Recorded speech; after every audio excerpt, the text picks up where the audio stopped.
Today, Giants, Meet Your Makers, and Rocket are all battling to avoid automatic relegation. Today is going to be a very exciting game. There's going to be a lot of possibilities. If we win and Wolves lose, we have to play them in a tiebreaker, and if we beat them, we end up being the 6th seed and go to playoffs. We also have to make sure we don't lose, because if we lose and Rocket wins, we would have to play them for a tiebreaker, and we might have to go to relegations. We'll have to bring our A game tomorrow versus Giants. If we win, we secure the playoff spot. It's very important, and we really want to go to playoff. It's in our hands.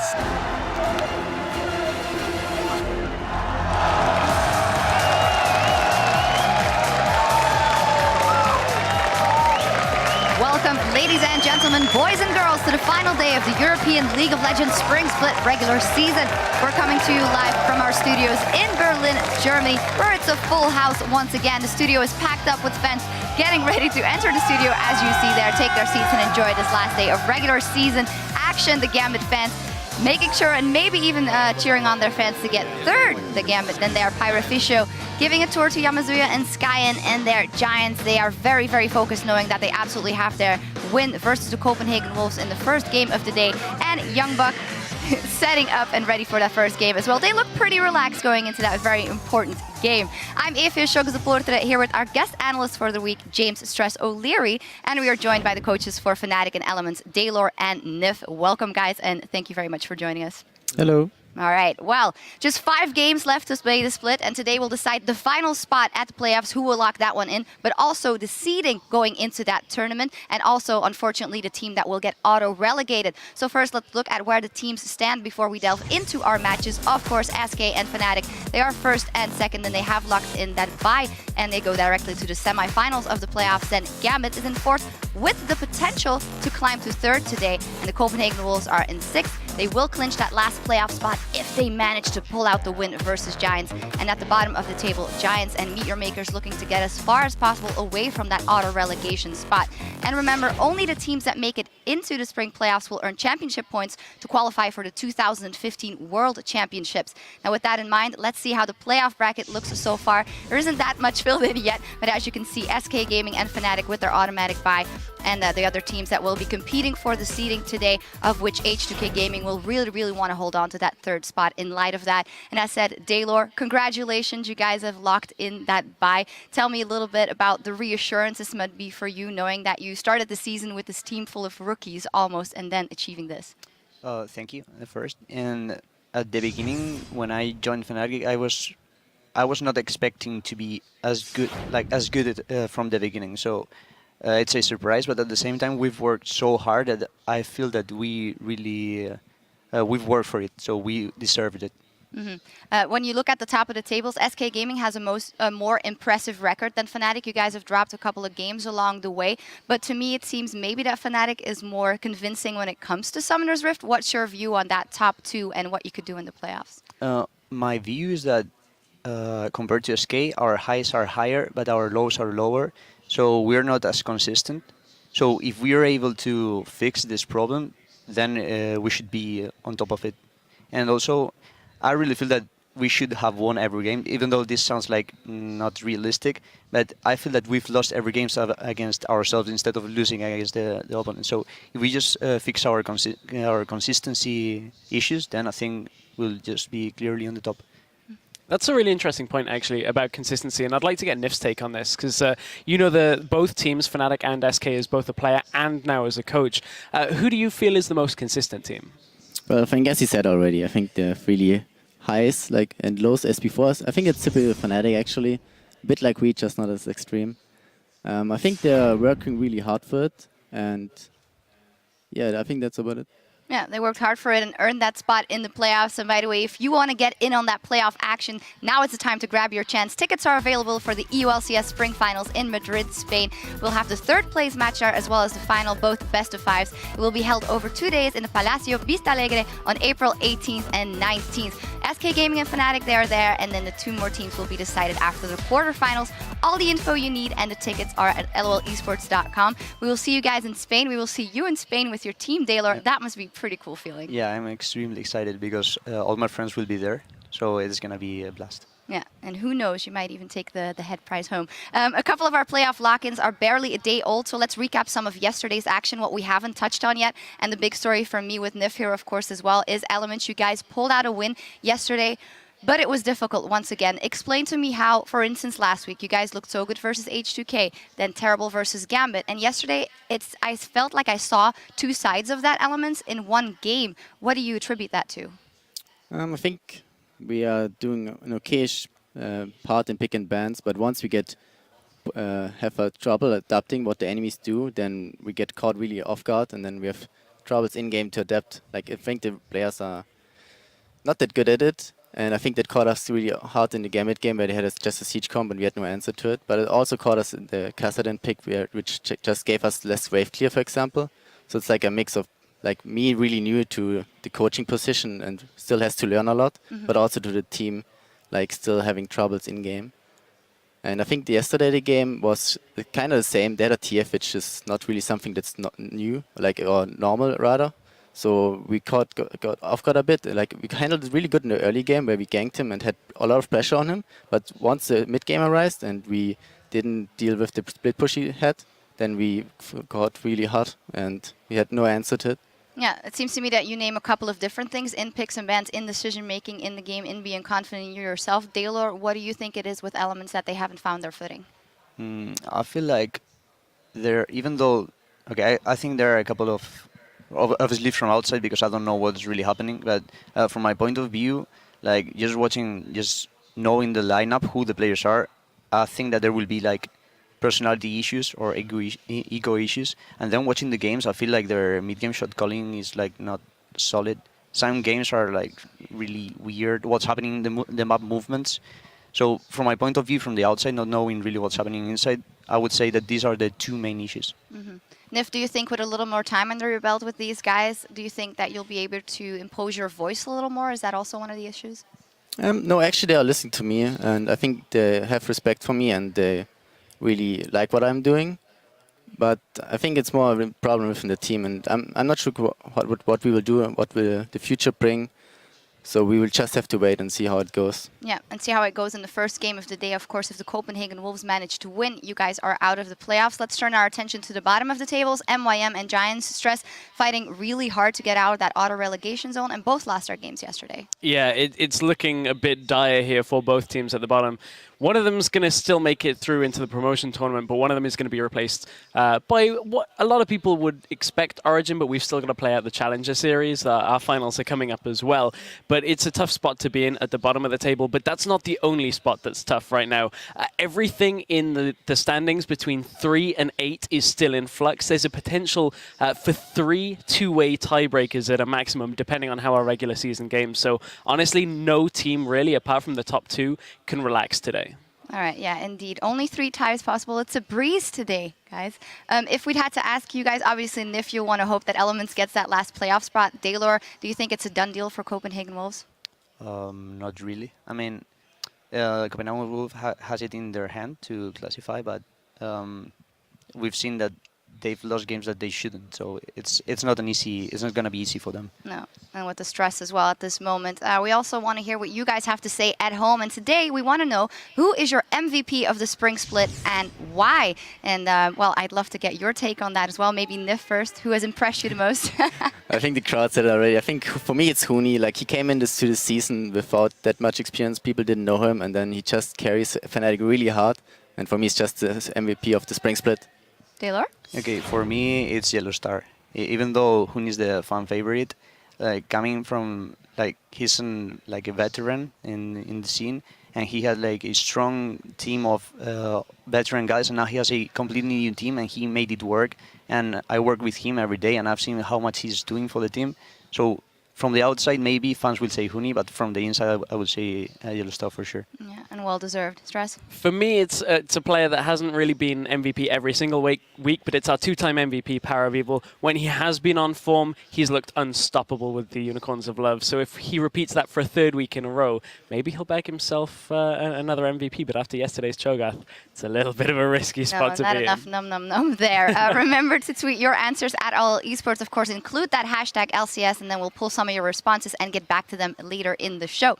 Now, looking forward to today's schedule. Let's pull it up. We have 5 games in the regular scheduled games here today, with the Copenhagen Wolves versus Giants Asset as our first game, and then Fnatic versus Elements, our second game of the day. And I think we should treat this as if, of course, we know that the first game is very impactful. Is that also the way you're looking at it, as an isolated game? Yeah, you have to look at it that way. But what's sad for us is that it's not in our hand anymore. So we have to hope that they lose, and that's a really horrible feeling, actually. All right, Daylor, how are you going into that match? I mean, it's all in the bag already for you guys, but I don't think you're the kind of team to just chill out. Obviously, we are going to try to win, but the truth is that we haven't prepared like in depth for this match, because basically I went all in for yesterday match. So of course we've got our strats, we've got our plan, but I haven't prepared like absolutely everything like for the other games. All right, we'll see. Well, the first game we've got on our hands here is the Wolves versus Giants. Let's start by taking a look at the lineup for the Wolves. Youngbuck, Airwax, Soren, of course, Freeze and Unlimited, and their coach, Dentist. If they win versus Giants, they clinch that playoff spot. Yesterday, they were in a game versus the Rocket in Extreme Thriller, where they got ahead so much in the early game and kind of fumbled. Taylor, what is your opinion on the Copenhagen Wolves as a team and their struggles in the mid-game? I don't really, as I said before, I don't really know what every team does, but I feel by studying their games when we were preparing against them, it's like their early game is against every opponent is different. So it feels like they have some kind of a script, like they've got a really solid plan going into the game and they don't follow a clear pattern. But then into the mid game, I think they don't have this plan, so they just have to make on-the-fly decisions. So I think that's the issue they have. Mm-hmm. Nif, would you say those are similar issues that Elements have, or do you guys know better how to adapt, but you make maybe individual mistakes in the mid game? No, I think it might be similar issues where you just have like someone like one-shot caller and then he has like some bad calls and then influence the whole game. But also it can be that you have the wrong game plan, as you said already, that you might have a good early game strategy which you can plan out for League, but once the mid game approaches, like it's really hard to prepare for it. Yeah. So what I think what they also want to do is get into the late game, so have the mid game as short as possible and then get to in the late game where they're really strong again. Mm-hmm. Yeah, kind of surpass the mid game, and they can do that if they are super strong early. And they have some people in there. Soren, who really stepped up for me this season, and Freeze. There are a lot of question marks. How much will he be able to carry? It seems quite a lot. We talked a lot about Soren and Freeze yesterday, and I mean, it showed in their performance yesterday. Both of them hitting double digits in kills and assists. And they had a lot of those kills pre-20, 25 minutes before they started struggling. And it's a little bit weird that a team that had such a lead in yesterday's game would slow down. And like both Nif and Taylor have said, it's difficult to read what their mid-game plan was. I just wonder whether they kind of back off and try and do the Baron dance rather than looking at other easier objectives. We'll see what they tend to go for here versus Giants. Giants are on the red side for this one, and their lineup, Werlip, Frederick, Pepinero, Adri, Rydel, and our coach, Lozark. And yesterday, and to be honest, also last week and a lot of the other weeks, it has been the Pepinero show. And yeah, it must be hard for them knowing that their mid laner can always hold his own, but they don't really have anything else to work with. So how do you see their chances in this one, Taylor? What should they put their money on? Of course, they should put the money on Pepinero, and the chances, I think they can pull they can do it, they can win, but they have some strategical and tactical issues, like really big problems that it's like they haven't evolved during the split like other teams has. Mm-hmm. So yeah, they rely heavily on their mid laner. Yeah, Nif, you suffered, of course, that one loss versus Giants, which I'm sorry to remind you of, but it does. Do you think that is prowess and strategical prowess in the mid game getting the chance, or is it not really calculated from them? They kind of just take what they can get and somehow pull out wins.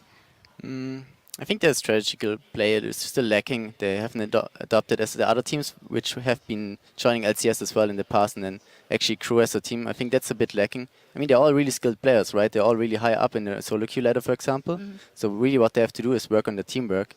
I think that's what's lacking right now. It's very telling, yesterday's game with the Giants, that 100% kill participation out of Pepinero. He played the Twisted Fate. He played it all the time coming into expansion tournament. We said yesterday in the pregame there wasn't that evolution. Delos just said exactly the same thing. Giants haven't evolved, and they've got to in their very last game, or otherwise they're about to be replaced potentially. Yeah, and the Copenhagen Wolves, maybe they're feeling some stress and they can drop the ball versus Giants. Yeah. You hope so, of course. I do hope so.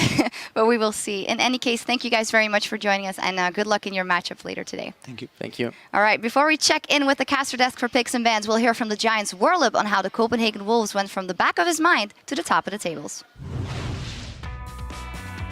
Copenhagen Wolves en principio, se decía estos ya están por atrás, antes que mí y tal, y de repente empezaron a ganar un par de partidos, empezaron a coger confianza, y de repente los veías por la parte de arriba, y en principio decías, ¿qué hace Copenhagen Wolves ahí, no? Porque tú tienes la mente de que eran de la parte baja, pero la verdad es que últimamente sí ya se ha hecho más normal que esté en la parte de arriba. Y creo que tiene un jugador que han mejorado mucho sus jugadores a lo largo de Split. Hello, folks. I'm Devin Pyrotechnics Young, and of course, I'm manning the caster desk alongside Martin Deficio Linga as we get ready for the final regular season games, the 2015 Spring Split. Are you ready, Martin? I'm super ready. I hope Copenhagen Wolves and Giants are ready because it's must-win games, honestly. Yeah. Both of them Wolves get in the playoffs, and obviously Giants avoiding auto relegation. But the Wolves, they're the ones who control their destiny in this case. You know, they were seeing, Yeah. you're just sweating a little bit there. Well, they need the Wolves to lose this one for them to still have a chance. But the Giants, you know, they don't want to be in that last spot either. No, of course not. And we're going to have to see what happens in the pick and ban phase. I would expect Copenhagen Wolves to ban out that Twisted Fate from yesterday. LeBlanc has always been a common ban against Pepinero, and of course Jax against Warlib. So I feel like the bans for Wolves are fairly straightforward in what's going to happen. And yeah, the first two already there. LeBlanc and Jax been taken away. Yeah, no surprises at all. They're really doing quickly through these ones. The Callista's ban, the Lulu's ban on Giants Gaming side, and of course the Twisted Fate. Pepinero did have quite a explosive performance on it. Yeah, tough early game for him, but that was again, he was like playing against LeBlanc and Lee Sin as a Twisted Fate. So not an easy early game, but he really got back in the game in the mid game and was the big carry for Giants in that matchup. He didn't go for Zed, I remember, so I wonder if he even wants to play it, if it is open. It is not banned in this game here. Ari has otherwise been a good pick for him as well. He just needs something where he can carry. Yes. That's basically it. Absolutely. So the Wolves now are definitely thinking about the rec size. It's been left open. A lot of teams have still said, hey, you know, if this does make it through, even if we have a lot of options in the jungle now, we're going to go for it. I would have gone with Maokai most likely. Yeah, we've seen one rec side Airwax so far. Yeah, so Rex has never been Airwax kind of champion. He's always been like on main, like hard engage champions like Jarvan, like Sejuani. That's been his style more, so I quite like the fact they go away from Rek'Sai, but I don't think you have to take away that Annie. Ryder's played it a lot, but he's not really been looking too good on it. He makes a lot of mistakes in the way he engages. He often gets caught out. Right. Personally, again, I would have gone Maokai, just so Warlib can't pick it up for himself now that Jax is being banned. I do think it's a bit of a comfort thing for Unlimited, because yes, it's sort of a takeaway from Rydell there, but it's also one of Unlimited's most played champions after the Lulu, which of course is banned.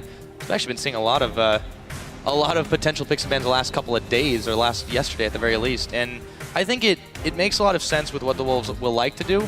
But we've seen a lot of Annies dying very early on as well. We have. So I think, honestly, it's mainly because they want to see what Giants are picking and if they can get some counter picks coming. So you take a fairly simple one, Annie. We know Unlimited plays it, and that's about it. But it's not a first pick in terms of the value she brings, because there's so many other engage options, especially in the jungle now. Sejuani going over to Giants, so I wonder if Airwax is gonna try and go for. Oh, that's all right. Well, it's Vladimir. I'm talking to there's a lot of people around it. But wait just a minute. Let's not think that's definitely been the thing. We did see a Vladimir today already, though. We did 2 times. Korea. Coco played it in the mid lane, obviously for CJ Enters. Yeah, but we'll see if that's actually what they locked in. It looks like that's not the case. I think that's not the face of the man who just locked in a champion he wanted to play. When you're like, nope, I didn't pick anything. So most likely gonna remake the pick and ban phase. We're still gonna have that Annie first pick in this situation from Copenhagen Wolves. Really want to see what Airwax is going to play in that jungle. And yeah, so while we're looking to resolve the issue, it looks like there was an audio issue with the comms. They weren't able to hear what they did want to actually pick, so at the last second had to lock something in. Should get remade, as you said. But now that we get about a moment to slow down and just consider how this is going to carry on, we do have a lot of, I think, potential options for the Wolves to try and pick a number of different comps even around this Annie. Because obviously you've got the hard engage, you've got the flesh tibbers that they want to make it work with, but what do you back that up with? Because you can do a very, very hard engage all-in comp. You can do a very mobile chase comp. You can try to kite a little bit and use it as sort of a defensive insurance policy. And that's where I wonder if this Annie pickup is simply to allow Airwax to play a non-engaged champion. Could be the Rek'Sai then. We have seen other junglers that's more focused on early skirmish. We've seen the likes of Nunu, which is more about vision control and buffing your AD carry. So it kind of opens up for more options, I guess, for Copenhagen Wolves in terms of the jungle, and not just locking that Sejuani or Jarvan as a hard engage option. And also, whenever Kalista is banned away against the Wolves, Freeze tends to go either Draven or Graves. That has been like the two other picks for him. They're obviously still open now, so they can do a somewhat protected AD carry composition. Lulu is still open, if I remember correctly, as well. If they want to give that to the top lane. The same bands, Lulu's banned away. All right, Lulu's banned away. But Maokai can still be picked top lane. There we go. You can go for Maokai, you can go Nunu, and then potentially, you know, the Graves or the Draven. Yeah, that could be an option, but the AD carry up, even if you're not actually going to be doing a protection. That's the thing. And the point is, they didn't show anything. We've seen Annie time and time again. Running Annie support is not special in any way, so there are a lot of options here. We can still see Airwax on an engaged champion, and you have like a run-over Giants composition with just insane amount of hard engage, which can be very good for teams who don't really have a clear plan in the mid to late game, because often you just say, okay, Group 5 around the dragon, when they walk into this river, we just engage on them, and that's our plan. Right. And that could be the way Copenhagen Wolves wants to play. Depends really on what Airwax is picking in the jungle. On the other hand, so for Giants, we obviously didn't see any concrete lock-ins, but I would presume they do want to go for that Sejuani. It was available, and it looked like they were about to lock it in when the issue happened. But if they go for that one, it's definitely take away from Airwax. We played that one yesterday. It looks like we're going to be going into Picks and Bans Part 2 again, so we should see some of those same ones crop up. And yep, they're going to be taking away the same champions to start this one off, of course, and we'll see the Annie lock-in. So now we get to see what Giants want to answer with. The Sejuani makes a lot of sense. That is, of course, what we figured they wanted. But what do they take next? Looks like it's going to be a Sivir. Okay, so that's just Fadri, not really a takeaway from Freeze. He has played it a few times, but it's not been one of his go-to picks normally with this Sivir. Obviously, Annie Sivir is a terrible, or well, a tough composition to play against because you got so much engage coming in. So not a bad pick from Giants, already a good start. I like Sejuani in the jungle. I think she's one of the strongest junglers here on 5.5. Even though Frederick hasn't looked too good lately, giving him one of these big tanks, it means in the late game he's going to have a massive impact. There's the Maokai then. Yeah, I think that's kind of a no-brainer there. Soren is going to go ahead and quickly lock in the Ahri as well. When he can get rolling, Soren definitely gets a little bit scary. This is why he commands those Cassiopeia respect bands. So they're kind of taking away Pepinero's carries in the mid lane, with LeBlanc being banned, with Twisted Fate being banned, and then taking Ahri fairly early here. I wonder what Pepinero's going to lock in, because again, it's so often about him, what he can do. If he goes for like Ezreal mid lane, that's not really a champion you carry on from the laning phase. You got to get to that mid game, and they keep swapping around with two spots. But also that Sejuani pick here. It's Diana. Okay, that's fine. That's a good pickup. I like that. It is and a very easy lane to gank though from the Copenhagen Wolves if they get an early aggressive jungler here on Airwax. They can really shut down Diana in the laning phase. But Sejuani as well is the only champion Airwax has played more than once outside of Jarvan. So it is a bit of a takeaway from him. Yeah, I think with the way this Giants comp is shaping up, that's an all-in composition. They definitely have a lot of ways to chase you down, but not a lot of ways to get away. Maybe the Sivir ulti. Well, you don't want to use Sivir ulti to disengage when you have Leona, when you have Diana. I mean, that's kind of ruining the purpose of your comp. You might as well. This is an all-in dive onto the back line of Copenhagen Wolves, and it's most likely going to be Freeze as the target every time, because the Ahri is going to jump around, obviously. So if Freeze goes Draven here with very low amount of peel, except for the Nunu, he's going to be the target in every single team fight for Giants. Talk about trying to protect your AD carry. If he does lock in this Draven, no innate escapes against a team like Giants is cooking up. Well, it's a risky one. It is very risky. It takes some cojones to try to lock that in. Let's see if they do. That's what they're talking about. I think. I like this more. It's a little safer. Get a bit more mobility. At least get the dash, a bit more tankiness as well from that Graves. Because, again, you know you're going to be the target every time. And when you're against Diana as well, you can go for Graves because she's going to dive in as an AP mage. Your burst will count for quite a lot. Yes, he's going to go Hourglass early, but that's about it in terms of her armor. So you will do a lot of damage to her. Graves' problem here in this patch is if there's double tank, his burst does nothing in the mid to late game. But against the Diana, he will be able to at least blow her up. So Warlord is going to get his hands on the Hecarim this time around. We'll see how he does against Youngbuck, or if they even opt for the standard lanes. do like Hecarim for Giants. It's one of those champions where it is still worth it to gank for Whirlip, get him ahead in the laning phase, get him to an early Trinity Force, and let him become a bit of a split pushing threat. As long as he can use those teleports correctly. And also, what Giants are doing, this is another team, Copenhagen Wolves and Giants, both struggle in the mid to late game in terms of decision making, like how to push our lead. Giants' composition is so simply made. Are we ready to fight? Okay, here's Copenhagen Wolves, let's just blow everything we have. And there's no way we're not gonna get the right engage, or at least some sort of engage on the Wolves, because there's so many options. Hecarim ulti, Sejuani ulti, Leona ulti. I mean, there are so many ways of starting that fight. So as long as the Copenhagen Wolves walk into them around an objective, Giants will get the fight they need, or should at least be able to. And then it's just about, can they execute it properly? Can they pick the right targets? They've got the comp to try to run over the Wolves. Let's see if they can do it here. Why don't you guys at home tell us what you think? Can the Copenhagen Wolves clinch their final seat at the spring playoffs or not? Tweet us at LOL Esports with the hashtag CW win or GIA win. We'll see what you think once we're loaded onto the Rift. But for now, we're getting close to the end of the regular season here. The crowd's getting hyped up, and we're loading onto the Rift. Yes, we are Pyra, and we have Pepinero on a different champion from what we normally see. Still a champion where he can carry. And Whirlip too. This is his first Whirlip as well. That's true. See what he can do with Hecarim here. But Diana for Pepinero, if they manage to make sure he doesn't die early on to, let's say, gank from Airwax, and get him to that level 6 point with a Sejuani, you have a fantastic way of just jumping on Sora in the lane, shut him down. Diana is a fantastic pick when she gets a lead. She does not work very well if you start falling behind, especially not against double tank, because then she doesn't really have any targets unless she gets on to Soren or Freeze in the late game, which obviously is going to be the target for Pepinero. Diana doesn't really kill the tanks too well. Oh, that's a fight. It's poked with the umbrella. That was a boring fight. It was over very quickly. Yeah. Oh, there's a dance party up in the river. Is that a dance party or? I'm not really sure what that was. Just pretend we didn't see it. All right, so no early item for Whirlip. What we have seen Hecarim players do is just start the Flask, do Raptor, go back and get like a cloth armor or something. First, Unlimited winning, winning out. He got a bit of extra gold as well, but no fancy study for Whirlip. He can still do a camp and recall and TP into lane, but won't really get an item advantage, only that level 2 from it. And it looks like he's going to do the Crooks. Yeah, we got the standard lanes so far. A couple of wards placed around, but it's been all quiet apart from that. Freeze trying to be sneaky in this forward brush. He's going to back away from it now. And I really want to see how Airwax is going to play the team fights. We haven't seen him play Nuno before. It was banned yesterday, despite him never really playing it in the LCS and always focusing on these hard engage junglers. This is obviously very different. Now it's about peeling and kiting for him. And it's going to be tough to pull off a good ulti because there's so many guys who's going to try and stop him with all the CC and Unlimited. Oh, that's a good stun. Nice stun. More gold as well. He's getting some stacks in the bank. He's going to take a boomerang blade to the face, though.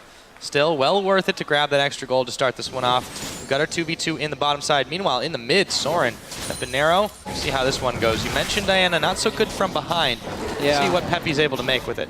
And obviously her laning phase, while she can farm pretty well, getting a kill pre-6 should never happen if you're playing Diana. Like, that shouldn't be possible because you don't really have the ability to do it, and you're gonna have to like flash into the enemy face to try and kill them, and that's super risky if the enemy jungler is nearby because you have no way out. She's a bit of a one-way ticket. You go in, you don't go out. Rydal is taking a lot of damage in this bot lane right now. Giants came a bit late because Unlimited stunned him over here after he placed the ward as well. So Freeze got a bit of a push going. And Copenhagen Wolves taking full control of the lane. This has really been a problem for Giants in the past. The bottom lane, in terms of the 2v2 laning, tends to not do well. And we have seen other teams, even in losing matchups, take the 2-2 and do well against them. Freeze and Unlimited has been one of the best dual lanes we have here in Europe. Especially if you look at the last like 5 weeks or so. They won't have any problems as a Graves any lane, or shouldn't have at least, in this bottom lane, unless they get caught by Rydal. If he can manage to land engage Unlimited here, it's going to be the target. Yeah, Rydal is going to move on to Unlimited. Exhaust is down, but this could be first blood. He's healed, but he's ignited as well. Looks like that's going to save his life thanks to a Biscuit. He's going to stick around for a moment yet. Frederick working on the blue buff, not coming to help out with that one, but Audrey and Rydal were perfectly fine with it. And this is why people like Leona into Annie. You can engage so easy on this immobile support, and she's very squishy early on. Well, Leona, of course, can tank up some of the damage. So nice engage. Blowing that flash is important. It means Frederick can now come down for a gank. Rydal's trying to flank. And Rydal can so easily set it up on Unlimited.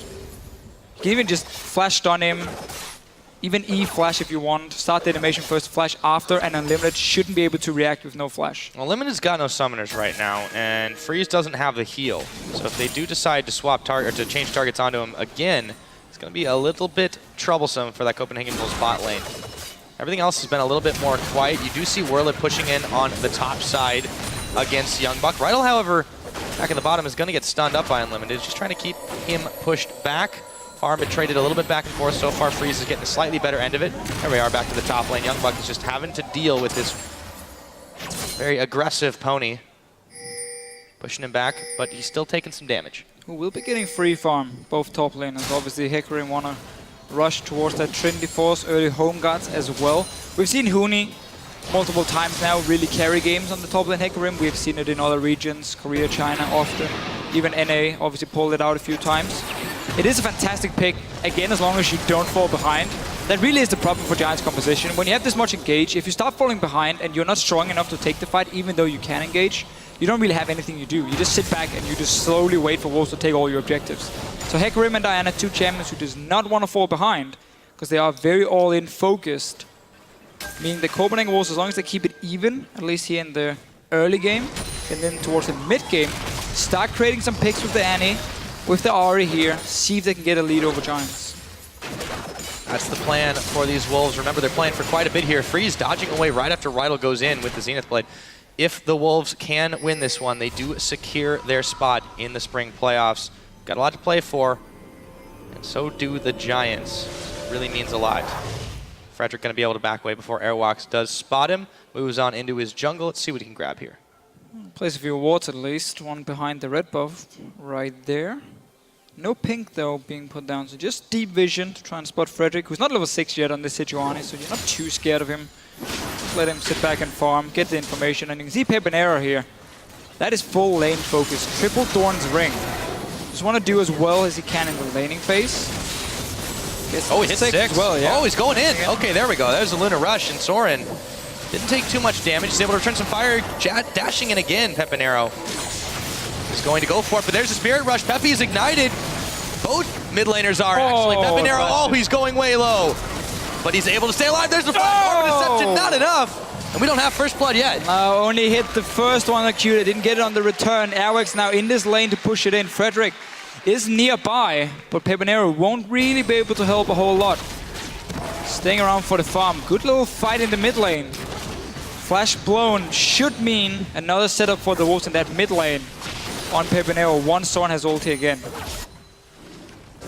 It's a very, very close call for both those mid laners. A lot of summoners blown. Now Frederick looking to start up this dragon. He knows that Soren's not around. He doesn't know where Airwax needs to check this one. He should walk down and make sure this does not happen. Because it's not even like the bottom lane is in a massive advantage. No, they're fairly even. There's no mid laners. Okay, Airwax should be walking down. He might fall into a trap, but he wants to clear the ward instead of checking that dragon here.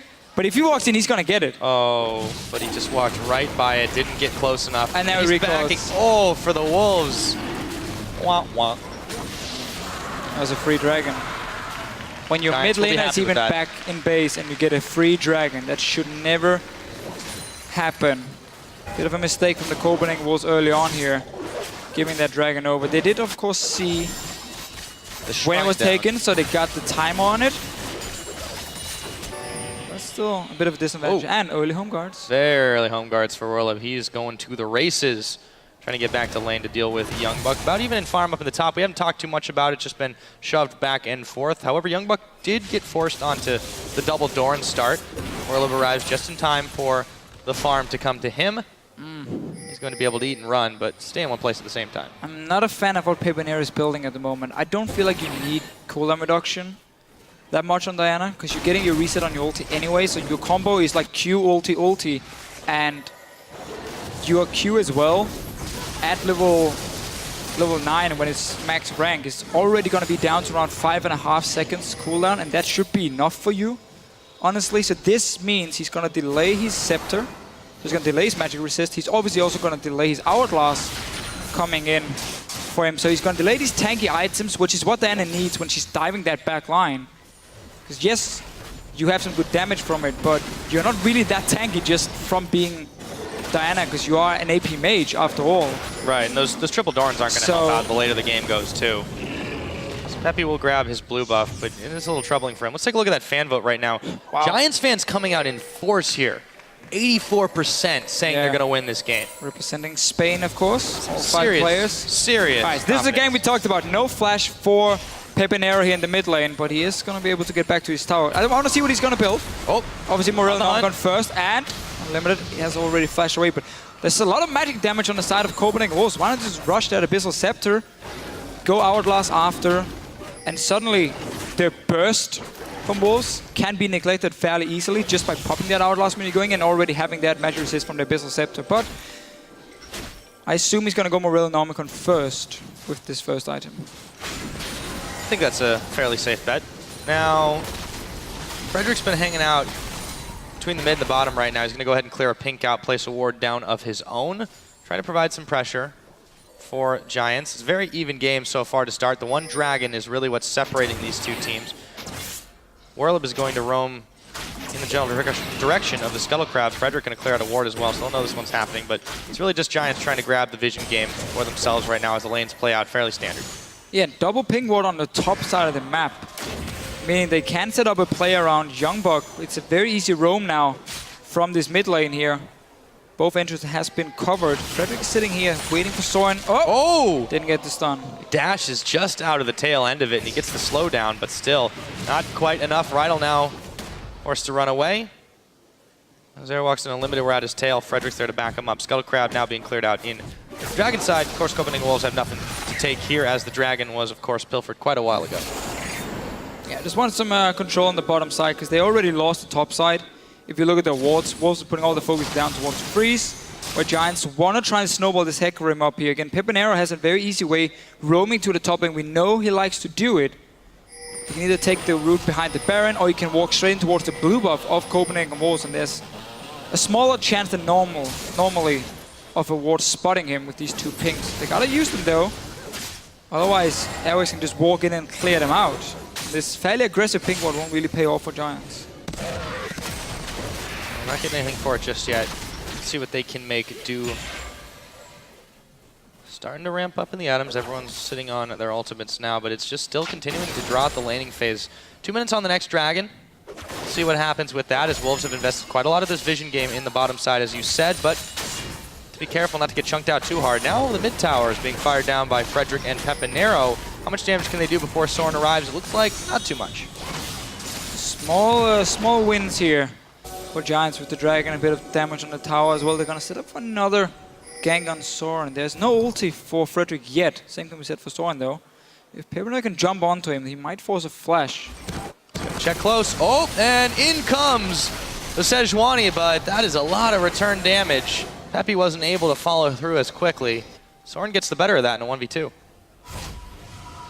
But it's the same again though, just small fights all around, no real advantage gain for anyone. We haven't seen TP plays yet from Whirlip. No roams either from the mid lane, from either of the two mid laners. And obviously Airwax and Nuno is just trying to get some wards down, farm up, get his Cinder Hole completed. It is already done from Frederick. We're gonna have to go into the mid game. Both teams normally struggle. It's gonna be pretty exciting. Now there's no real advantage for anyone. Yeah, you know, in a number of Giants games, they did do quite well in the early game, and of course things kind of fell apart. When they've been dead even, it's pretty much been the same story. So I'm curious to see if they can, you know, as we said on the desk, really evolve in this particular game. It means a lot to them to try and stay alive and not put themselves in the auto-relegation territory, to be able to still fight for their LCS lives. They've said it all split that that's what they want to do. Well, now it's time to put their money where the mouths are. It is for sure. Obviously, if they do lose here, it's not over yet.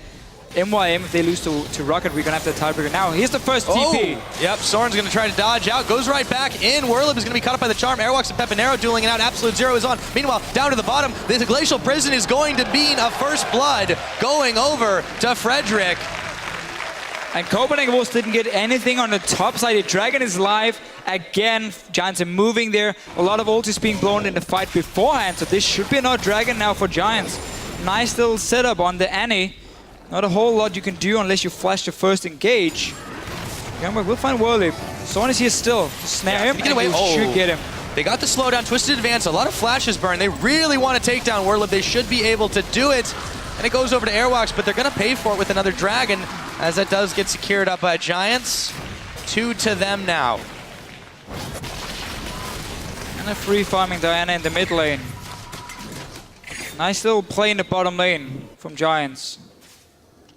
Really, if you look at the two comps and the mid game, so Giants is running a bit of a fight composition, where you have so many ways of engaging that you don't necessarily need to set up an objective before, and you can just kind of walk in there, and if you see the opportunity, you engage. Obviously, it's always best to have vision control, but Giants can play around it just because they have so much engage on their side. What Copenhagen also is going to be a lot more about either catching someone off guard with the Annie, or otherwise you just kite around. You kite back with Nona, you kite obviously with the Ahri, then you land a charm and you single target or single focus that one target with the Graves and Annie burst, or Graves and Ahri burst in this sense. So it's going to be a lot for the Copenhagen Wolves, either catch out Giants, otherwise kite, have them blow all these ultis to try and engage, and then you can turn around after when you will be stronger. Yes, indeed. Pepinero, my friend, what are you building? Peppy Nash's got himself back a suit. So Nash's is the item you go for if you want to be a split pushing threat, but you don't really build it as a first item. Peppy did do a lot of split pushing yesterday, though. He did. It's not like he's a stranger to that particular strategy. That was also on a Twisted Fate, however, where he had an ulti to still, you know, as a global. And Diana doesn't really have anything. He's not running teleport. And Copenhagen Wolves are not going to have anyone who's going to fight him in the split push anyway. They're just going to have someone sitting on the tower defending, but I want to see how he's going to play with these Nash's here. Oh, Red'll stunned up. There's a lot of wolves surrounding him right now. Can he make his way out of this one? There is some help in the form of Frederick. There is going to be the Glacial Prison, Absolute Zero going down. The Timbers is also popped. In comes Pepinero, but Soren is still alive and kicking as he dashes around. Unlimited picks up Frederick. Peppy going in, looking for Unlimited again as Audrey is now joining the fray. Oh, Spell Shield, heals, popped around, but the Wolves, they have the upper hand here. They've already taken out 2 members. An Ice Ball goes down. Audrey trying to get a last kill, but he gets blown up by Soren. In comes Pepinero, Lunar Rush, and they're just trying to walk away from him now, but I don't think Airwalks is getting away. There's a charm, maybe I spoke too soon. Oh, he Peppy does get Airwalks, but he's going to go down in just a moment unless he can make the outplay. I don't think so. It's going to be all said and done, 3-for-1 for the Wolves. Yeah, we saw the start there for the Wolves. They were the ones setting up a small trap, and as soon as Rydell engaged, they backed away, they kited around, they single out one target with the charm. That's how they got the kills. And again, this build here from Pepinero, that's not made for straight up team fighting, because you cannot rely on getting these 3 auto attacks off to proc your passive every time in a big team fight. There's going to be a lot of CC trying to lock you down, people kiting away from you. This is purely a split pushing build. So unless they can 1-3-1 from Giant side, then this Nash's won't pay off on Pepinero, and he could have spent it again. Scepter into Hourglass, which is the standard team fighting Diana build where you can really dive that back line. I feel like standard is definitely not what the Giants are about in this game. Copenhagen Wolves have built themselves up about 1,000 gold advantage despite the 2 dragons, of course, going over. Remember, they don't give any gold, but the buffs definitely should have translated into some fighting prowess. That time, just getting caught out one after another. Yeah, they caught Rydell first, and then everyone kind of joined in. Became a bit of a melee after that, yeah. Somewhat, yeah. All right, Airwax will get himself a ping ward. Has got 2 kills on this Nunu. Not always what you want. I mean, you want the There's also 2 on Soren. That's fine. In all fairness. That's but fine. You're right, it definitely could have helped out Freeze quite a lot. Soren himself is going to be waiting here for Pepinero. Airwalks coming around the side as well. Lands the charm. What can Peppy do? There's a lot of damage now. Absolute Zero coming in. Soren might actually go down here. He's ticking away. Airwalks will pick him up. Tried to give that one over, but it was a close call as Soren nearly got evaporated by Peppy. And we do see some good damage still from Pepinero. As soon as he can get the passive proc, and now Freeze, he's in trouble. Yes, he is slowed down by the Sejuani. He tries to blow back some damage, but Audrey's going to pick him up anyways. And now it's tower time. We saw Unlimited try and go mid lane here, and Freeze were going to like bait the fight, but then they realized suddenly Frederick is nearby. Turns it around on the Sejuani, a kill. And a tower for Giants, still keeping it dead even in gold. They're still pushing up. Now they're going to back away. Airwalks looking to intercept this one. He places the ward down. Rydell and Frederick are going to see that. Maybe they want to start the fight. Another ward's placed down by Rydell, and then they have to dash away. Arctic Assault in reverse. And now Whirlid might run into Youngbuck, who's looking to back to base, but he gets stopped. And now we've got a fight between these 2 top laners on our hands. The level advantage over to Youngbuck, who's going to prevail in this one. So far, Youngbuck looks like he is getting the better of it. I think they'll back off now. Yeah. Hecarim is definitely not a tank killer either, so we're gonna have to see Worlib start joining the team. When they are trying to make plays around the mid lane or around the enemy jungle, that's where Worlib needs to be able to join with their teleport if he really wants to have an impact on the Hecarim. Just fighting one-on-one against Jumbo is not going to do a whole lot for Giants, and they've both been farming fairly safely, honestly, in that lane. Youngbuck obviously just going full tank. Roger's story now completed. Got the little buff on 5.5. Fantastic early item now, 650 HP. Airwalks has really been able to move around quite a bit in this one, but Pepe's still a very dangerous threat on the side of Giants. They're looking to try to bait him into something, but he's a little too smart for that one. Something like that happened before. Rydal now placing the ward in the river brush, bottom side. Soren, Airwalks, no, they're not spotted here. Dragon's about half a minute away, so if they can get a pick here, that would certainly help. There's a charm on Pepinero as he crescent strikes in. In comes Rydal as well. Absolute zero, not quite enough damage with the tank Nunu. Pepinero looks like he might get away, but now Rydal is the new target. He's gonna be able to get out as well, but this will force a couple of backs with 13 seconds until the next Dragon. Meanwhile, Youngbuck, Werlib, can one of them outplay the other? Werlib's just trying to get away from there. All the Giants have to back out, but they haven't hit the blue pill just yet. It's only in the mid lane Giants are doing well at the moment because Adri is just sitting there against Freeze in a one-on-one. But bottom lane, Copenhagen Wolves, they keep getting some good fights. Forced the flash this time from Pepinero. Dragon is alive now. Obviously, the first two went over to Giants, so the Wolves have to be ready for it. No ulti. Max range with the spell shield on Remember Adri. though, no ulti for Soren if there is a fight breaking out. Werlib does have home guard TP. He could have waited in base here and trying to force one while Youngbuck were killing tower, but it seems like he just want to return to lane. So now they do see him. They know there's no threat of his home guards at least, if Copenhagen Wolves want to start this Dragon, because they got some good wards around it. Notice how they have double pink behind it as well, because you know when there's a Hecarim, enemy team want to get deep wards in, and then TP in behind you and just one-shot your carry. These two pink wards here is going to prevent that. Yeah, tower's not going to go down just yet, but the Wolves are still eyeballing it. Meanwhile, Pepinero's unopposed in this bottom side. Should be able to take that one with some relative ease. Copenhagen Wolves not feeling like they can start this just yet, but now they've got to know that Pepe is backing. No, he stops it. They're going to be all surrounding the Dragon Pit here, but they're hesitant to start. And Werlib is recalling now. He's sitting in base with the home guys. He's coming in as well. They want to fight. They know it's going to happen. They're going to need a teleport in from Youngbuck, but he's not going just yet. Oh my goodness, look at that damage as he manages to make his way out. Airwalks with the absolute zero. Can they still turn this fight? Werlib finally gets the kill off on to Soren, and now Youngbuck, the rest of the Wolves, they've got to scatter, but doesn't look like Youngbuck's getting out of that one. 2 quick kills for Giants Gaming. They lose Werlib for it, but they're about to pick up Dragon number 3 to Fischio. And that was a very, very good engage from Giants. They saw the Wolves were splitting up. TP came in. Werlib just recalled. After he pushed in the wave, he recalled, TP'd in, and you saw the damage. The first hit onto Soren there, down to 50%. Let's see it again. The Wolves are kind of splitting up a little bit. Graves is on the other side of the Dragon now. The burst damage from Hecarim onto an Ahri here. Fantastic engage from Giants. Win the fight, get the third Dragon as well. It's looking great. And as you mentioned with this Diana here, if you go for that Nashus, you got a 1-3-1, and Pepinero got the tower as well in the bottom lane. So Giants really managed to split up Copenhagen Wolves, split push against them as well. And yeah, okay, they've died a few times, but they've always managed to get some objective, either tower or Dragon. Yeah, this time around, the Giants are really, really bringing the noise against these Wolves. They've got themselves the first 3 Dragons hard battled for. And if you're Copenhagen Wolves in this situation, I mean, they've had some serious troubles in this mid-game. Yeah. It just keeps continuing. Not looking too good, at least the last few fights for them, but they have created some good picks. But that last fight really showed as well how Giants' composition, again, it's not one where you have to set up that objective of a minute in advance. You need 20 wards down. There were 2 wards at the Dragon. One would even have been enough for Wolf to have a place to TP on with that home guard because the Wolves were splitting up. So just a very good job of coordinating. Now we go in, we have so much engage, and that's how we force it. They're going to go for Youngbuck now. Speaking of engage, yep, they've got him corralling him right into the trap. Vengeful Maelstrom's on, but I think this is only going to be a matter of time. He burns his flash, but Werlib's still on the chase. The rest of the Giants are there. What can Copenhagen Wolves really do with this, though? Because there's everybody up in the top side. They're going to try to push you in the middle, but they're slow to react.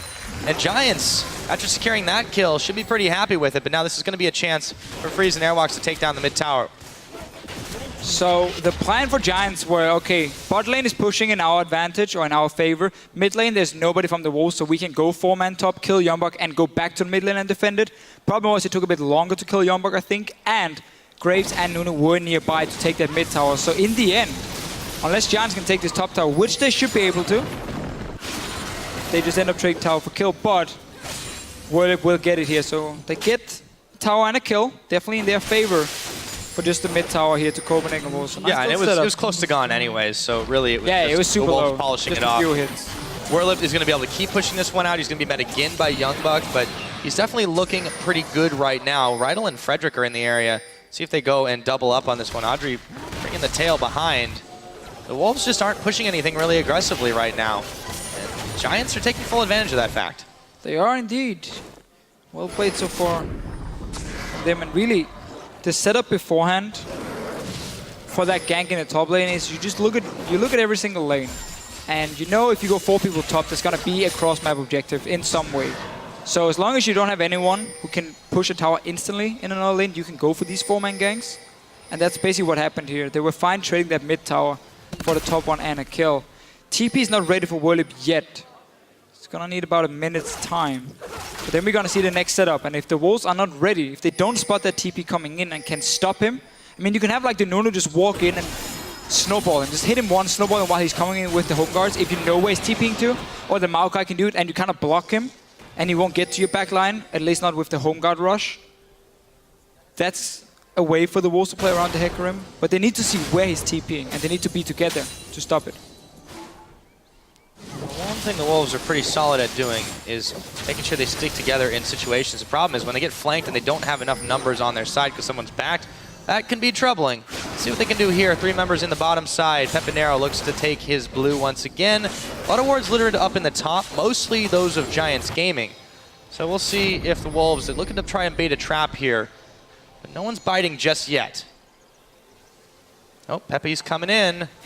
He's going to be flanked by Rydell, dashes forward, and there are suddenly 3 Wolves on his tail. Ignite, the Tibbers is down, and they take him out. Not the first time they set a trap in the bottom lane. They gotten Pipinair a few times on it. We'll get a bot lane tower as well, unless Giants can force an engage. Freeze is not there. He's running around the mid lane. So no AD carry yet. They will be able to defend. Yeah, they just muscled the Wolves out of that position. But still, a nice pickup onto Pepinero. He thought he was safe. Even with Rydell at his back, it just wasn't enough to really get him out of a bad situation. There wasn't any disengage there, and that is the weakness of the comp. Yeah, and really also just Pepinero going full damage on Diana and no defensive stats for him. So if he does dive into a team fight, as long as the Copenhagen Wolves can just focus him, he dies super fast. But obviously, again, he's built to split push and not really 5-on-5. And that's why we're going to see him go back in his 1-3-1 setup. Rely on the teleport and him roaming from the side lane down once the dragon is spawning again. Because he does have a lot of damage. And the Giants are just really playing this vision clear game. They want to make sure that there's no chance the Copenhagen Wolves can sneak in under their noses and grab a dragon out from under them. This would be their 4th if they do manage to secure the one coming up in just under a minute. At 26, almost 27 minutes into this game, Deficio, Giants, they're controlling the objectives quite well. Yeah, first time they really set up for the dragon, but now it really matters because they got those 3 dragons and they know the Wolves are forced to come and team fight them on it. You cannot just freely give a team 5 dragons. So this is such a nice setup. It gives a lot of options for Whirlip to teleport in, and the Wolves shouldn't be able to clear out even half the wards before the dragon is spawning. There's simply not enough time. As long as Giants are there to defend these pinks they just placed, then it's good. There's Rydell. Rydell is here on his own now. Pepinero just recalled, so they just gave the first ping ward over to Copenhagen Wolves. They need to be around them, force them to come in and face check you. Pepinero's not here. Yeah, and on the Whirlip has no home guard. Audrey.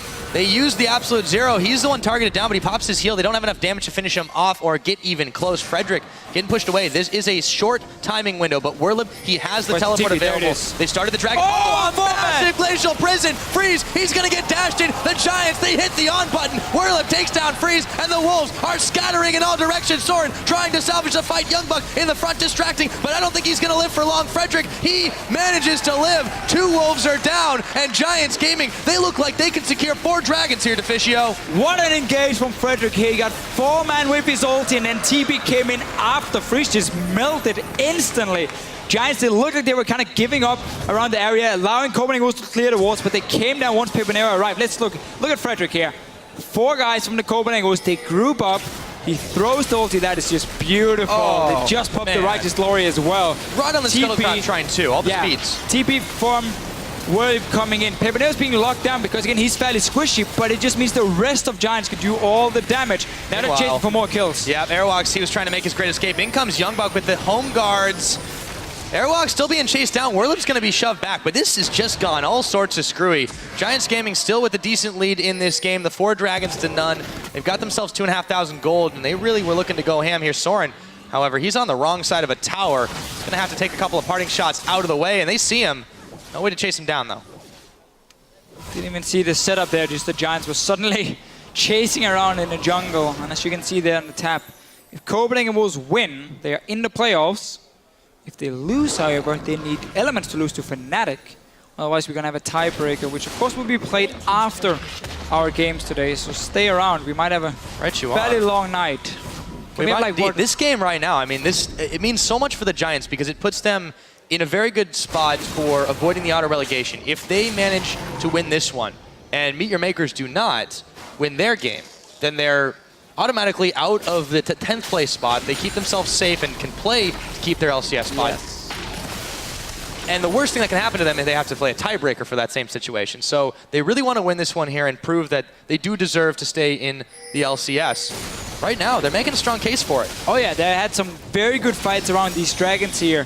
Simply punishing the wolves every time for not being in position when the dragon spawned, or at least set it up beforehand. Because we mentioned this like 20 minutes ago, how the wolves, their setup, they need to have vision on Giants. They need to be able to see where the teleport is coming. They need to be able to see where the engage is coming from and then kite around it.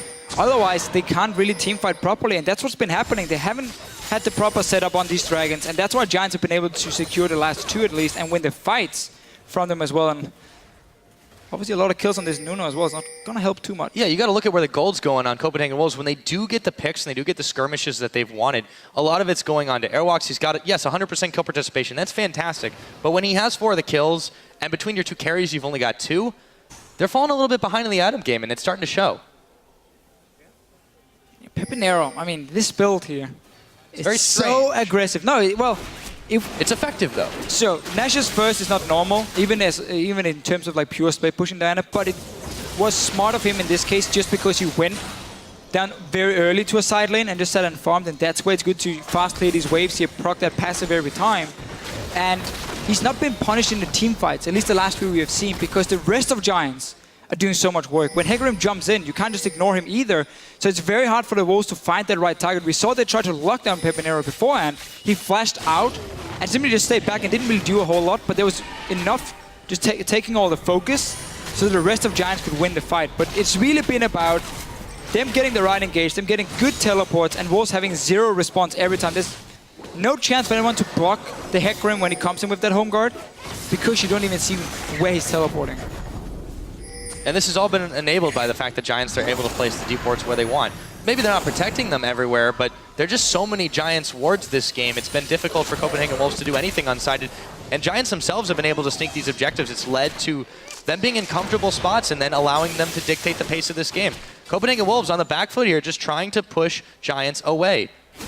Giants can just wait for that next dragon, 2 minutes. You do the same thing. You ward up around this dragon, you protect it this time around here. You have Werlip sitting in base with teleport. It's going to be up before the fight, and you do the same kind of engage.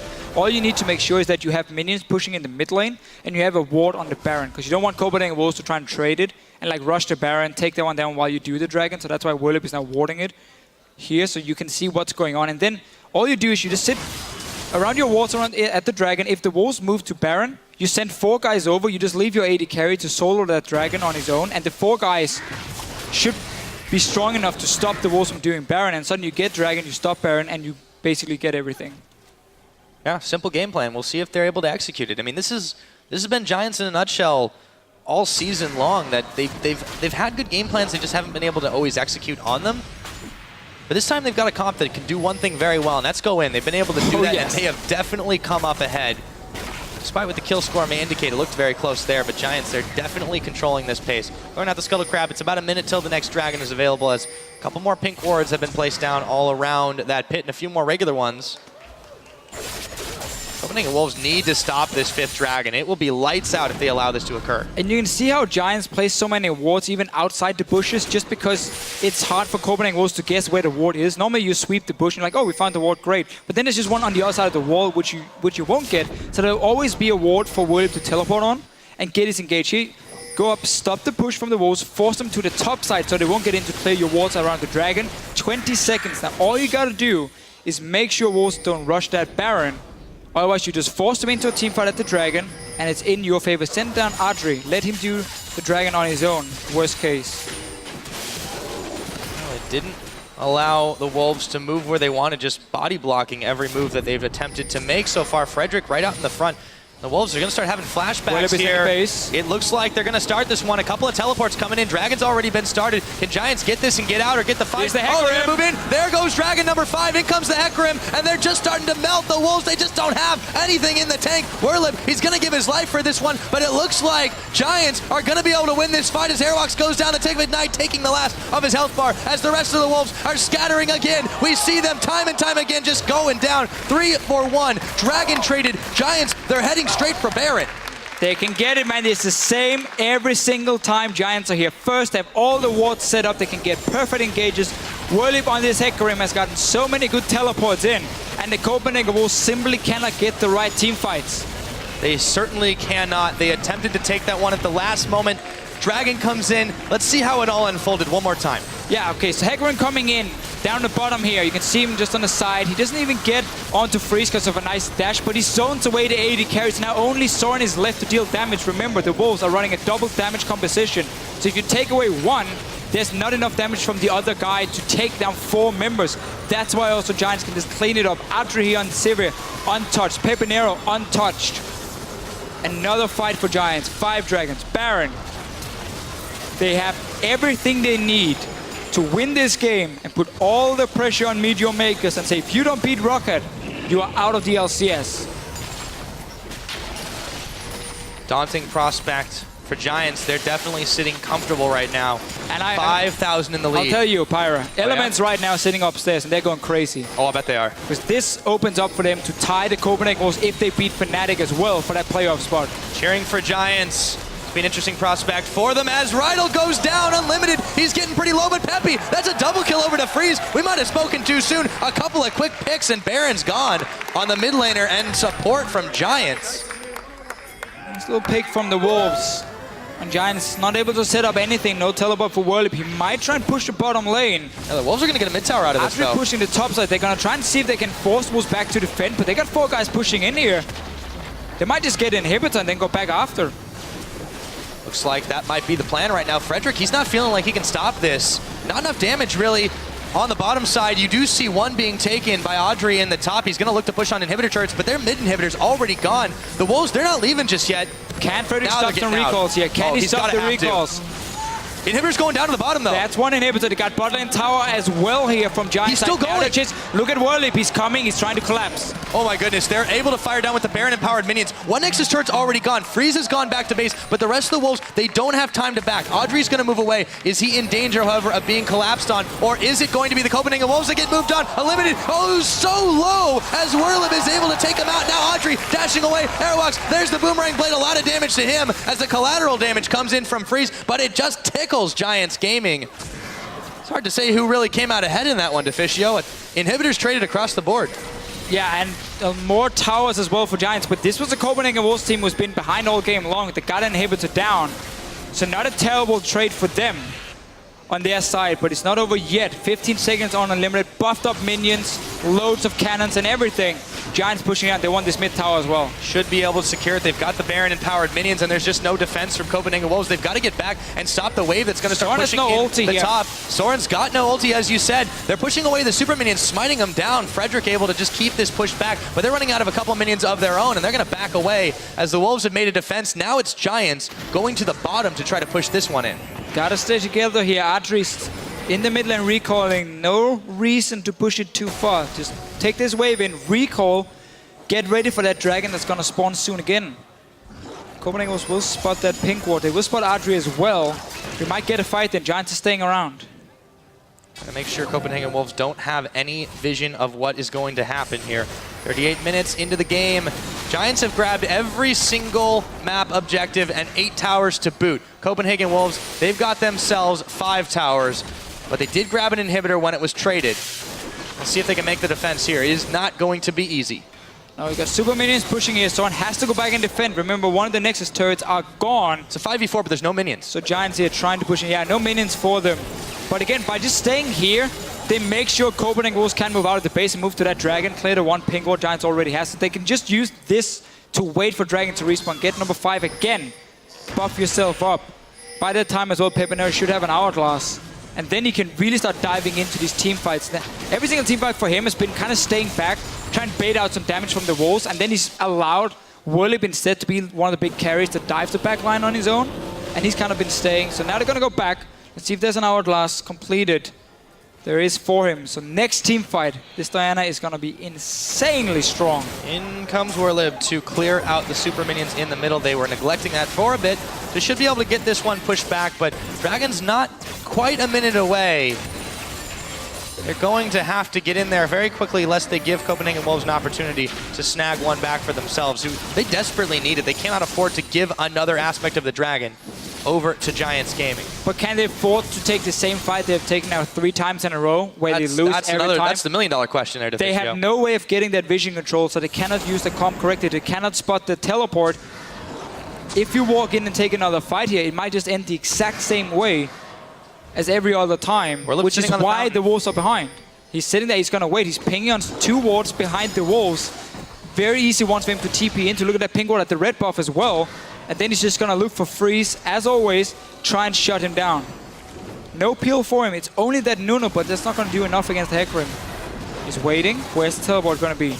Already started the Dragon right now. It's going down to about half its health. Wolves need to do something now, but they've found something better. Unlimited after the Glacial Prison just absolutely goes down. Audrey is able to pick up that kill, and the Dragon secured. Whirlip coming in for Sword, who's burning away, but he gets a heal. Pepinero picks up Airwalks. Meanwhile, Flashes burn as Airwalks and Unlimited are down. Sword is gonna follow. That is a clean 3 for none. They're looking for even more as Whirlip moves away. Young Buck, oh, they're gonna be able to take him down. That's an ace. Unstoppable. They hit the ace. They're gonna get the game. Another Dragon, of course, on top of it. Forget the inhibitor turrets. We're going straight for the Nexus, boys. They've only got one more to clear, and I can't believe it because Giants Gaming have made this playoff race continue.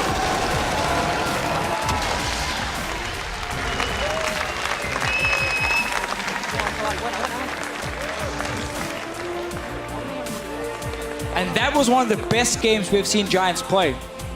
There was no real problems once they got into that mid-game. Laning phase, slow down, nothing really happened. They got caught out a few times when they tried to split up here and like go for this 1-3-1 setup, but as soon as they got into these Dragons, they were the ones who had the right wards down. They got the teleport every single time from Whirlip, and that won them so many fights. Oh yes. Where was this Giant squad all split? They've put themselves in a good position to still be able to fight for their LCS lives. Yes, you have to be relieved in that situation. And you can see the smiles on their faces, but where was this team all split long? Well, it's been a thing for Giants. It's you're kind of rolling the dice and you see, oh, did we make the right call right there? Yes, we did. Then suddenly they do well. And other times they, you know, don't really seem to be on the same page. Obviously, Copenhagen Wolves, this means if Elements win, they will be tied and they're going to play each other. Winner gets into the playoffs. Loser sits at number 7 and just basically has a safe spot. No relegation, no playoffs, just ready for next season. So it's not the end of the world. You can tell they're a bit disappointed, but you know, obviously words of encouragement there from Dentist. It's still in their hands. It's definitely not out of their hands at this point. They still are able to, at the very least, play another game to try and get themselves into the playoffs. But meanwhile, Elements, they got to be popping the champagne because they still have a chance to get in. Maybe not yet. You got to wait until later. They have a chance, but they're playing Fnatic. Yes, that's true. It's going to not be the easiest prospect. It's not going to be an easy game. Despite Fnatic not playing for anything because they already locked as number 2, they're not going to walk in and just, you know, take it easy. No, they still want to win. So Elements now suddenly have a chance to tie the Wolves. And of course, Giants against MYM here. We might have to see it later in a tiebreak if MYM beats Rocket. We might have to see. Now, quick shots on stage. Let's head up to talk to the saviors of Elements playoffs hopes. Thank you very much, guys. I'm actually talking to the defenders of their own LCS hopes as I'm joined by Audrey and Rydell. First of all, congratulations on a win. It was a little scary for a while, but you had this very aggressive team composition. Explain to me what your decision was, putting the comp together and how you were able to win. Well, we practiced this week a full engaged team composition with Annie or Leona or stuff like that, and we are sure in this game that if we take the early drakes and we keep the game prolonged in the time, our team condition is better than them. So we kind of snowball the game, and there we go. It definitely worked out in your favor. Playing Sivir this time around, how was the communication in the team talking about those team fights? Because you guys just seem to engage without hesitation. Who was making those calls? Yeah, actually we were a little bit scarier. I mean, we were scared more than usual because it was like a most important game ever. We were pretty scared of fucking up. We didn't want to lose our lead, so we played really safe. We would have played more aggressive if we could, so it wasn't like that impressive. Well, it's truth words. Let's also step back. You guys have had a difficult spring split. One game ahead of Meet Your Makers now. How do you feel knowing you're a little bit safer in maybe making the promotion tournament, knowing that it's been a difficult beginning of the year? Well, this game probably was the most important in the entire split. I